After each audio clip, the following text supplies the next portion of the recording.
பொடியாக நறுக்கின பூண்டு ஒரு 5-6 பல், சிறுங்காமியோட கீழே இருக்கிறது அதை இதோட சேர்த்துக்கிறேன். அது ஒரு 4 வெங்காயம் வதங்கட்டும். இந்த வெங்காயம் வதங்கிறதுக்கு தேவையான உப்பு சேர்த்துக்கிறேன். ஏற்கனவே நம்ம அரிசியிலே உப்பு போட்டு வடித்து வச்சுருக்கோம், அதனால் நம்ம பார்த்து போடணும் உப்பு மட்டும். பச்சை கலர் குடமிளகா இருக்குது, அது சேர்த்துருக்கேன். உங்கள்கிட்ட வேறு கலர் ஆரஞ்சு, ரெட்டு இந்த மாதிரி எந்த கலர் இருந்தாலும் நீங்கள் சேர்த்துக்கலாம். கேபேஜ் சேர்த்துக்கிறேன்.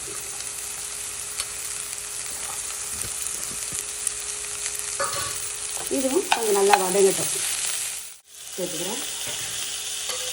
அப்புறம் கொஞ்சம் பீன்ஸு எல்லாமே பொடியை தான் கட் பண்ணியிருக்கேன். நல்லா சேர்த்து நல்லா வதக்கி விட்டுக்கலாம். இப்போ அதே இது வதங்கட்ட காய்கறிலாம் கொஞ்சம் வதங்கிட்டோம். அதே டைம் நம்ம 5 முட்டை போட்டிருக்கேன். இதை நல்லா மிக்ஸ் பண்ணிக்கலாம். நல்லா ஃப்ரை ஆகுது. அது ரொம்ப ஃப்ரை ஆகக்கூடாது, ஒரு மீடியமாக இருக்க வேண்டியது. அதே சமயம் பக்கத்துலேயே நல்லா கலரி விட்டுக்குங்க, அடி பிடிக்கூடாது. போதும், இந்த பாருங்கள், இந்த பதம் வந்தால் போதும். ரொம்பவும் இவ்வளோ ஃப்ரை பண்ணால் போதும். இதோட நினச்சி கொஞ்சம் ஆயில் போட்டு எல்லாத்தையும் இதில் கொட்டிட்டேன். சாதத்தை சேர்த்துக்கலாம். நான் எல்லோரும் பாஸ்மதி ரைஸ் யூஸ் பண்ணுவாங்க, நான் வீட்டில் சாப்பிட்ற அந்த சாப்பாட்டிலே செய்கிறேன்.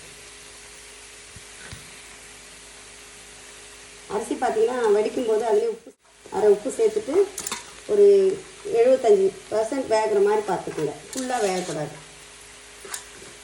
சாப்பாடு இப்படி உதிரி உதிரியாக வரணும்.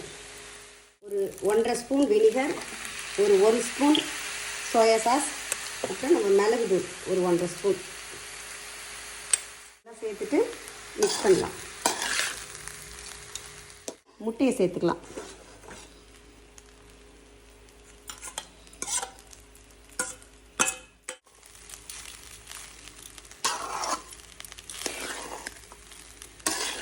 நல்லா மிக்ஸ் பண்ணி விட்டு வேண்டியது தான். நல்லா சூடு ஏற்றணும். ஏற்றின பிறகு கடைசியாக நம்ம வெங்காயத்தாள் ஸ்ப்ரிங் ஆனியனை சேர்த்துக்கலாம்.